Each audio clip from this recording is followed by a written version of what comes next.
Hey guys, it's me, Ego here. Hi. Hello. As you all know, I've talked about my skin type in many videos and I have dehydrated oily skin.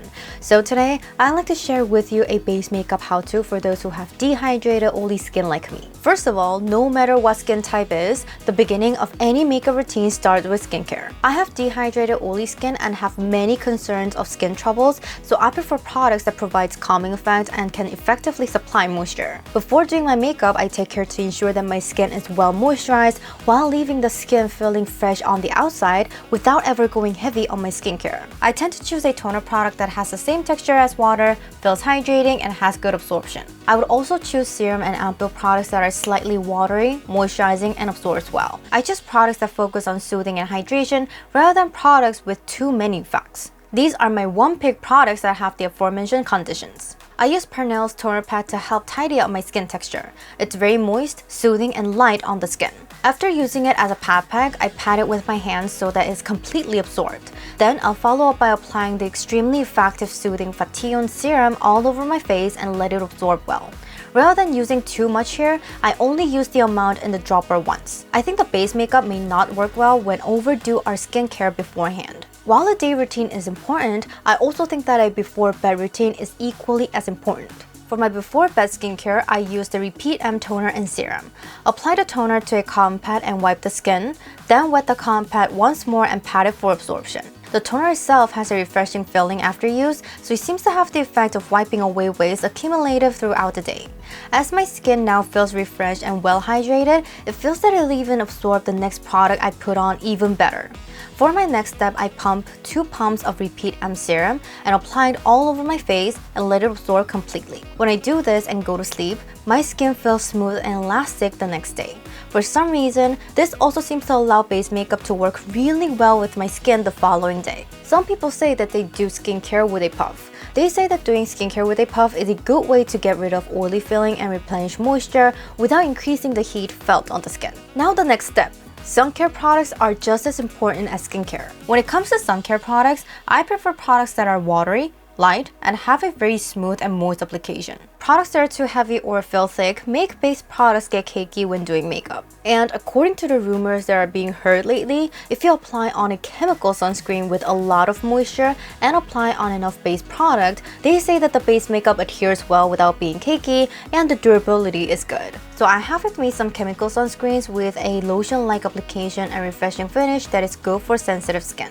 This is the amount I apply on before doing my makeup. I tend to spread the sunscreen evenly with my hands and then tap it with a puff or sponge to absorb it. You can apply it with your hands, but applying it with a sponge can help slightly remove oiliness feeling, so this method is also good. Now to the base makeup. I like to go for finishes with a smooth yet silky feeling that's not glowy or soft. In addition, I don't like to apply on a thick base, so I like the neat, smooth, silky finishes. To express this kind of skin, the product should be applied lightly but with a high adhesion while providing coverage. I like products that are not too oily, not too matte, and have a silky finish that looks like a slight glow inside the skin. Hera, Maybelline, and Roman products were good for the aforementioned skin expression. I was very surprised the first time I used Hera foundation. I really like how high the coverage it had was and how it made my skin look so clean. I especially like the fact that it applies on thinly. If the base product is thick, the skin may look stuffy and the skin texture itself may not look clean. Hera applies on thinly, so the fact that it was light was a huge advantage. When applying foundation, you can use a variety of tools to apply it, including foundation brush, puff, spatula, or your own hands. Personally, I think using spatula and puff for Hera Silky Stay foundation works best for the base makeup. After taking about 1 pump onto the back of my hand, I'll tilt the spatula and lightly apply it on one side and sweep it over my cheeks. If you apply thinly and widely, you can quickly pat it with a puff to make it adhere. Hera foundation fixes faster than expected, so it's best to apply it quickly, one side at a time rather than spreading the foundation all over your face with a spatula and then pat it with a puff. For that reason, I tend to work on one side at a time. After applying it like this, I'll use the remaining foundation on a puff to finish by lightly patting around my eyes, which are areas with thin skin. Now as I find Hera foundation fixes really fast, I think it might be difficult for makeup beginners to use, and while it fixes faster, it also seems that there is a slight tone down as time goes by. So I think that touch-ups might be a bit difficult as well. Personally, I don't need to do any touch-ups because Hera foundation makes my skin look really pretty and stays looking fresh for a long time. While I really do like Hera foundation when I used it in summer, ever since the season got colder, I felt that this foundation didn't go well with winter. It was good in the summer because during the hot season, my skin tends to secrete a lot of oil, but in the winter, my skin feels dry and tight, and it doesn't seem to work well with my skin as it also apparently gets clumpy. Since I have oily skin, a lot of oil comes out over time anyway, so I tend to do light skincare for the T-zone and take care to supply more moisture on my dry cheeks. But no matter how I do my skincare, my skin gets the same during the cold season, so I personally think it's best to use it in the hot season. Next is Maybelline's New York Fit Me foundation.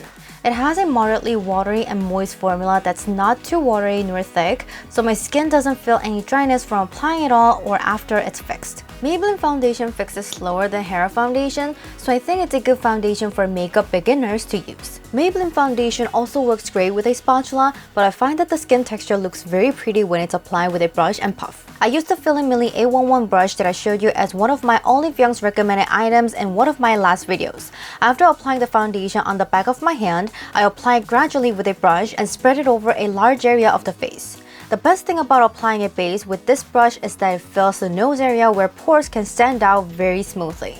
Overall, it expresses my skin smoothly and evenly. In fact, this brush is especially easy to use because it doesn't leave any brush marks, so I don't have to use a puff. Despite that, I still tend to finish it up by tapping with a puff for a higher adhesion. The advantage of the Maybelline foundation is that it adheres better to the skin over time, so the skin looks smoother. If you have a lot of oil on your T-zone, you may see an oily glow after a while. I also tend to have oily skin, so it might look a bit oily. Maybelline foundation has a non-drying feel, so I think it's a good foundation to use in any season, whether it be summer or winter. And as I mentioned earlier, it's not a fast-fixing product, so I think even beginners can use it easily. Next is the Hera Nude Black Cushion. With only one press, it applies very moistly and has a really high coverage, so it applies smoothly and covers troubles on the skin, giving you a clean skin expression.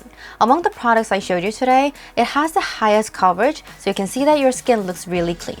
And as soon as you apply it, you can see a slight glow. The Hera Nude Black Cushion is not fast fixing, so I think it's a product that can give you a quick glow if you moisturize during your skincare. It's a product with high coverage, so it works great to create clean and tidy looking skin, but your base makeup can look very thick if it goes wrong.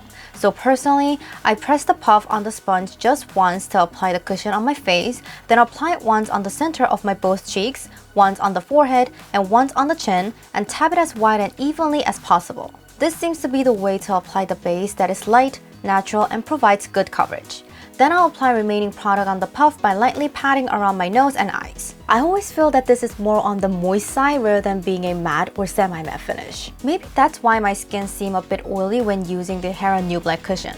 But still, the clear skin expression lasts for a long time, which is probably because of the high coverage. So if you're someone who finds the coverage to be the most important for you, then I'll recommend the Hera Nude Black Cushion. Oh, and one more tip. I said the Hera Nude Black Cushion can be a bit thick when applied incorrectly. In addition to the Hera Nude Black Cushion I mentioned, thicker cushions are available if you feel the need for more coverage. Then you can express thin skin with high coverage. First of all, like the how-to I told you at the beginning, express the skin as thinly as possible, then lightly tap and layer only on the areas that needs cover. Lastly, Romance New Zero Cushion. Although this is a semi-matte product, it has a moist formulation that adheres to the skin moistly and adherently without having to adjust the amount you apply on and express the feeling of smooth and even textured skin.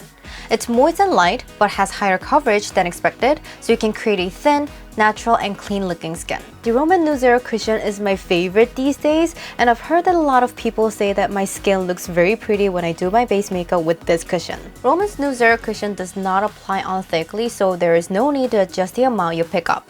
So I think this is the perfect cushion for makeup beginners. Usually a cushion is applied by tapping it, but personally, I like to apply Romance cushion on the skin by sliding it on with a puff first and then tap it lightly to make it adhere.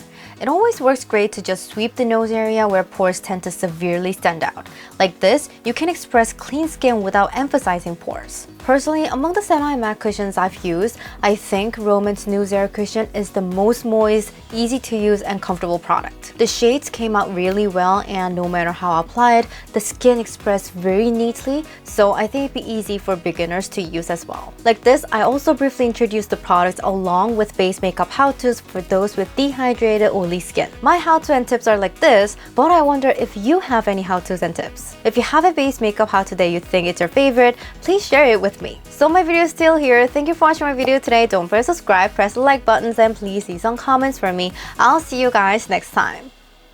Bye bye.